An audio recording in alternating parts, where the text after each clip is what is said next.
Hello, and welcome to part 8 of Being and Time. Now we're going to actually go into division 2 of the book, go into the part 2 that will deal with the time aspect of being in time, temporality. But the first chapter of part 2 is going to be about something not quite about time, but linking back to another concept that has been brought up in part 1, that of authenticity and inauthenticity. And the chapter name is The Possible Being a Whole of Dasein and Being Toward Death. So let's just step back at first and let me iterate what it means to be inauthentic. And that is what Heidegger has mostly been talking about in Division 1. So Dasein is for the most part inauthentic.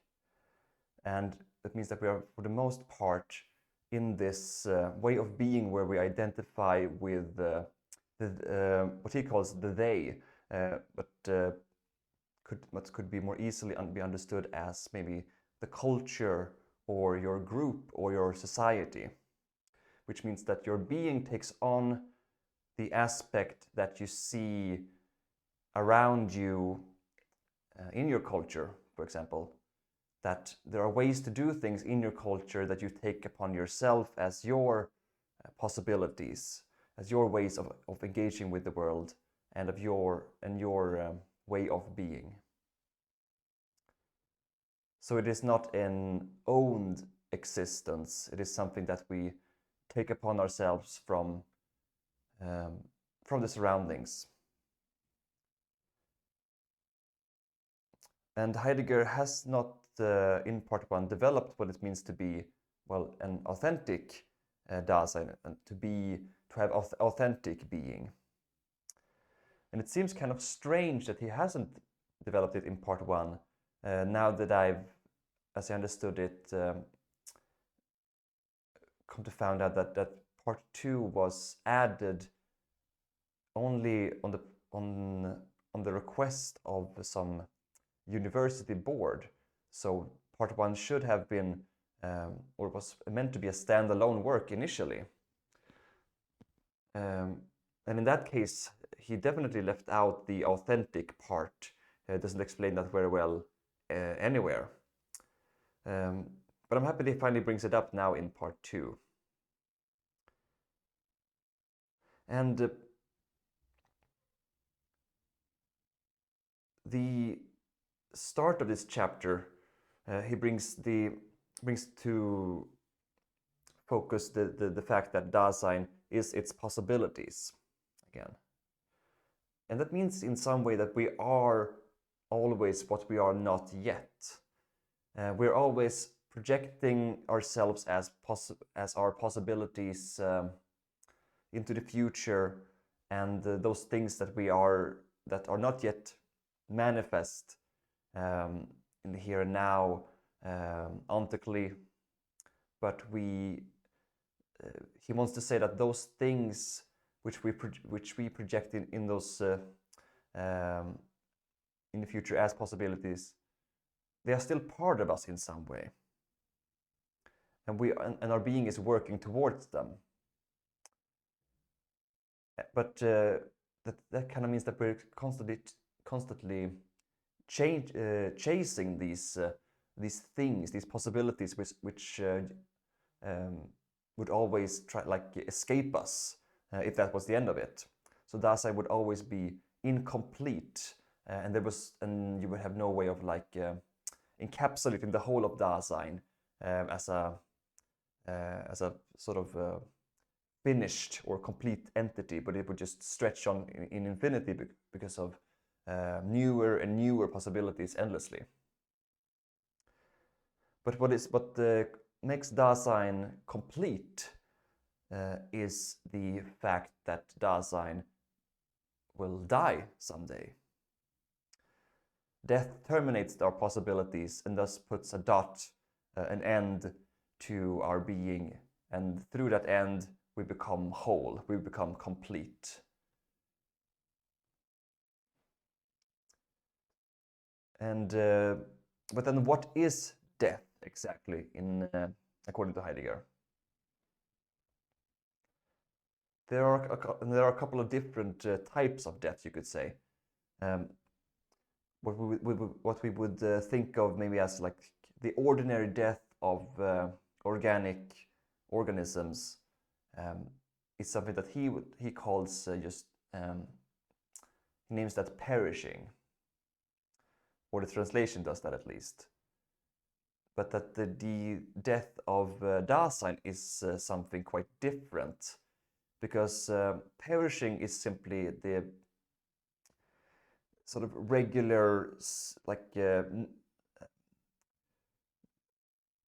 ontic ceasing of an organism's ceasing to function. It cannot live anymore, and therefore it dies, and that process is death. And there's, I guess, not much more to it. But with Dasein, death means something more like the possibility of non-possibility. It's like the I guess it's that it's not only the here and now that disappears, but the whole projected future of possibilities disappears as well, or more importantly. So he wants to have a separate term for that. But even among Daseins, among people, there are different understandings of death that belong to the inauthentic and authentic ways of being. So while being inauthentic and while being in the they, in the social group, in the culture, with the when talking as if one is as one should be, then death is recognized. Everyone knows that death is a thing, is a real thing. But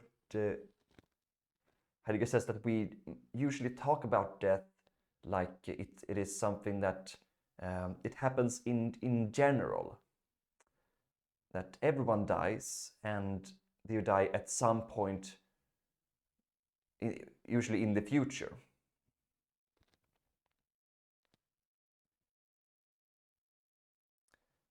But the authentic understanding of death is the recognition that, well, death does not have a sort of general meaning. Death does not mean that everyone dies. That is not the end of the phenomenon, and it's not true that death is something that will always be is a possibility that is always sort of far into the future. But death is something that is like deeply like personal, like ultimately personal. It is the knowledge of your particular end as Dasein, and the recognition that it can happen at any time, not just in some distant future. And the understanding of death in this way, that it is your death, and not just death in some for someone in general, that does something to Dasein, that it reveals to him or her that you are actually something separate from the they.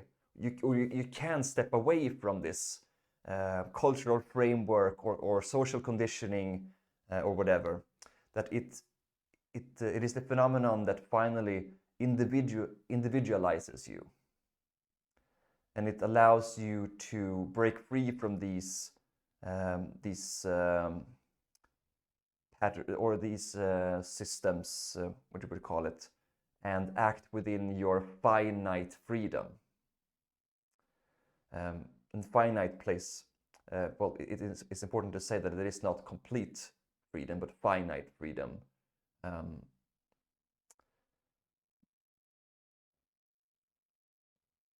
But this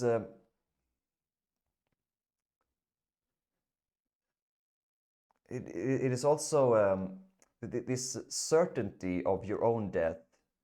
Um, interestingly, does not, according to Heidegger, comes from like experience. It's not that we observe things in the world that are clearly dying, they're clearly being destroyed, or you know, a flower that is like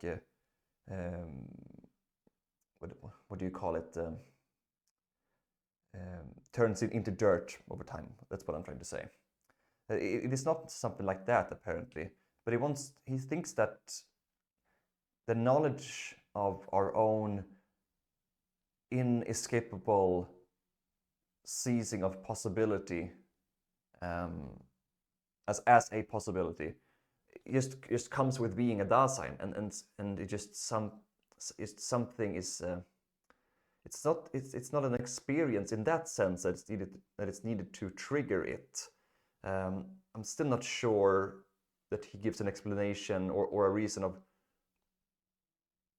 when does one come to have this authentic understanding. Like, is it triggered by an event, or just contemplation, or your nature, or where does it come from? I don't think he really delves into that in this chapter. But then when you have recognized your death as a possibility, then it says that we can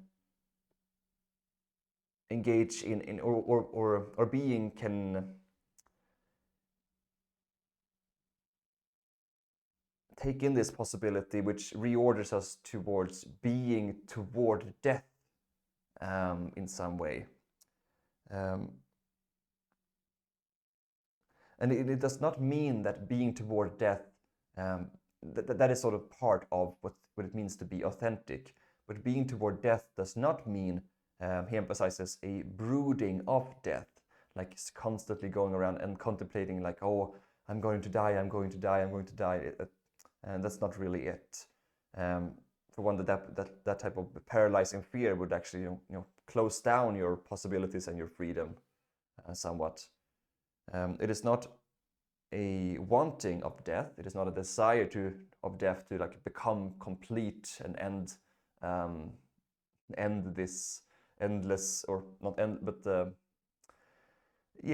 this extended cycle of possibilities and becoming and so forth.